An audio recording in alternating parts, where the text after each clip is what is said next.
Imagine waking up on Friday morning and boom, the entire country goes dark. No electricity, no ACs, no coffee machines, nothing. Sounds like a Netflix reel, right? Well, welcome to Northern Cyprus in August 2025. On Friday, August the 8th, my dear friends, an explosion ripped through UNESCO transformer substation, which is one of the key nodes of the Sea electricity grid. Instead of containing the failure, protective system collapsed, and the damage has spread like a wildfire through the grid, hitting all major power stations across northern Cyprus. And results? Nationwide blackout. Families, businesses, and hospitals, everyone has plunged into the dark. Because obviously, these kind of things never happen on a cool day in the middle of March when nobody really cares. It has to happen in the middle of August when air conditioning is the difference between life and death. At first, people thought, well, it's Cyprus, infrastructure is not perfect and those things do happen. But then, general manager of KeepTech has gone on TV and dropped the word sabotage. Why sabotage? Well, because the protective systems are designed to stop one malfunction from spreading, and it didn't kick in. Instead, the outage cascaded, knocking out multiple plants. IDN reminded the public that this wasn't a first coincidence. A caustic spill recently hit a Lefkosha substation.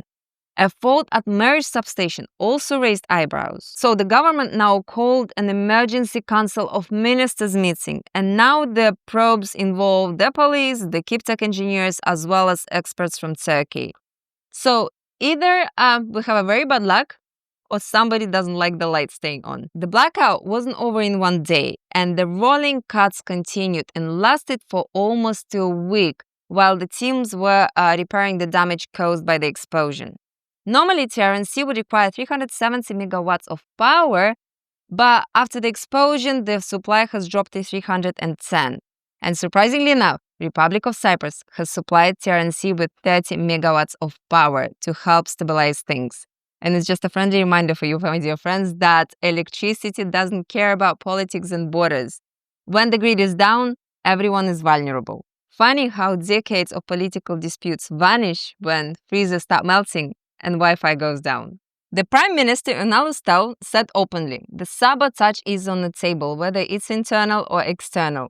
Meanwhile, KeepTech defended itself, saying that they've already made huge investments over the last year, which are 7.2 million into the new substation in Iskele, 5 million for expansion of an existing substation in Lefkosha, 8.2 million for the tender for the new transformers in Gazimagusa, and a project of 5 million in Goineli Lefkosha for the underground network. And here's the important point, my dear friends, is that those massive blackouts, they are very unusual for Northern Cyprus.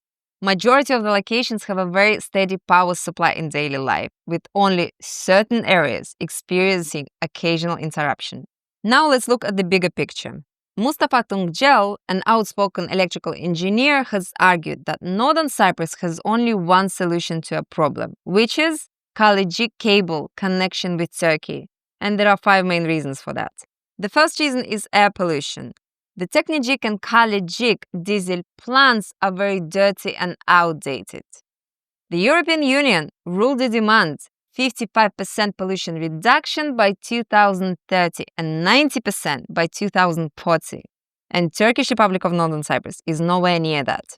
Second reason is public health, and that would mean shutting down diesel plants for cleaner air and healthier people.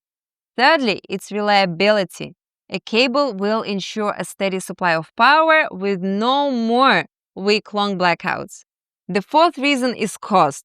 Diesel fuel is very expensive, and Sea had to pay about $12 per kilowatt hour in 2023 and slightly higher price in 2024.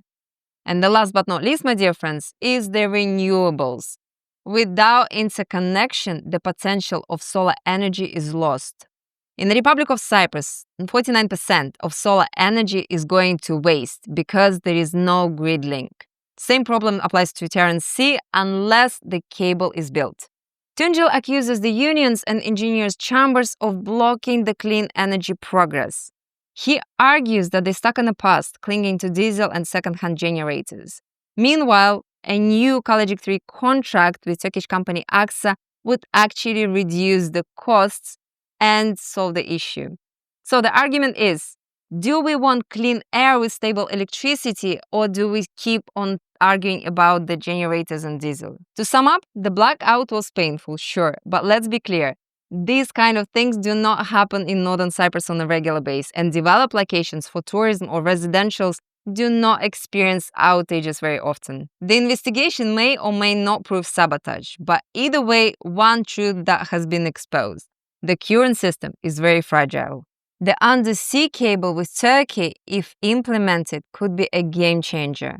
A cleaner, a cheaper, and more reliable power for the whole country. So, my dear friends, what do you think? Is the cable with Turkey a solution, or is it just another political promise? Drop your thoughts below. Don't forget to like, share, and subscribe to the channel for more useful information about Northern Cyprus. Thank you so much for watching. See you in the next episode.